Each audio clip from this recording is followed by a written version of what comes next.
But Christ defeated Satan on the cross. Is that the end of the battle? No. Please think. It's very simple. The Bible has what? Hundreds and hundreds of promises that God said, although these people, they're under God's judgment, but they're also under his protection. That they will be hated and persecuted and killed like no other people, but he would preserve them. A remnant would be preserved, an identifiable ethnic group of people. He would bring them back into the promised land, and there the Messiah would return to rule over them on the throne of his father David. Simple fact. No Jews. Israel's been replaced by the church. Israel's been wiped out by the Muslims. No second coming. Are you understanding? I'm not talking about the rapture. We've been raptured. We're safe in heaven. But Jesus, the Messiah of Israel, cannot come back to rule over Israel on the throne of his father David if there's no Israel. You got it?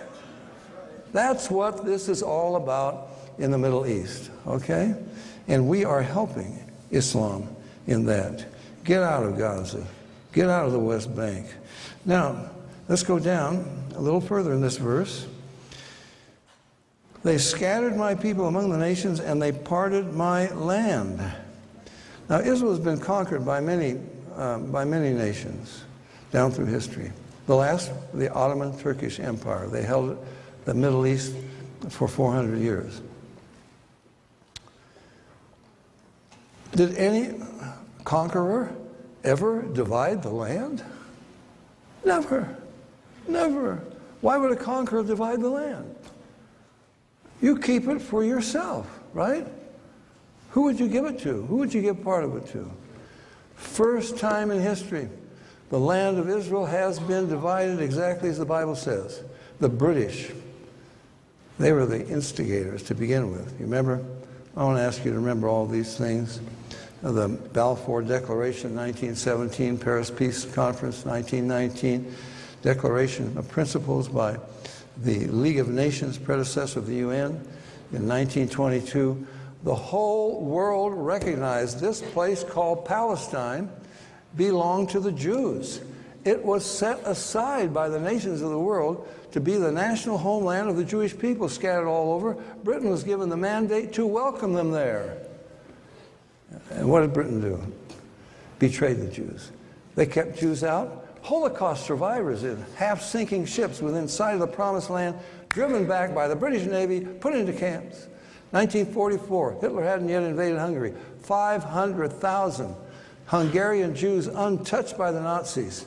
Hitler wanted to sell them for $2 a piece. $1 million, you could have saved 500,000 Jews from the ovens. No one would take them, and that includes the United States. Well, we'll talk more about that tomorrow morning. Nations. America betrayed Israel multiple times. The State Department of the United States has been opposed to Israel from the very beginning for oil, okay? Well, what does God say? They divided my land. What? Israel, UN Resolution 181, November 29, 1947. It's called the partition of the land. Look it up, Google it. The nations of the world united to divide this land that belonged to Israel. Israel ended up with about 13% of what it had been promised, and God is angry with the nations of this world. We're talking about Islam, going to get judgment from God, and the nations are going to be punished by God.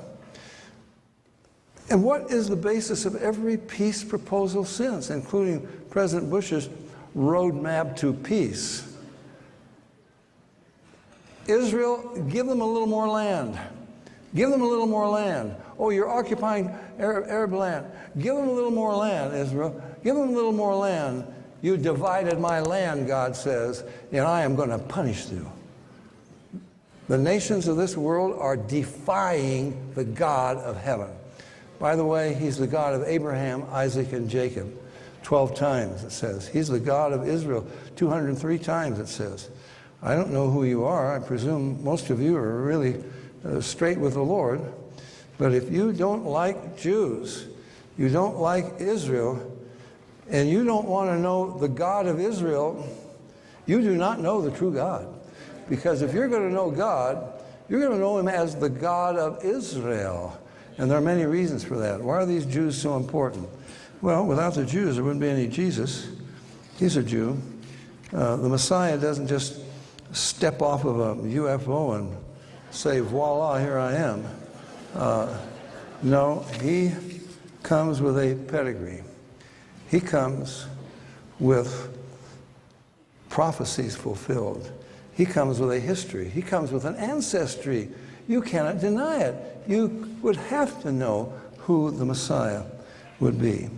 So why is Israel and why are the Jews so special? 3 times God calls them the apple of his eye. Deuteronomy 32:10, Lamentations 3:18, Zechariah 2:8. 203 times, as I said, the God of Israel. Jesus in John 17:3 said, "This is life eternal, that they might know thee, the only true God, and Jesus Christ whom thou hast sent." And if you're going to know the only true God, you must, in order to have life eternal, and you reject him as the God of Israel, I'm sorry.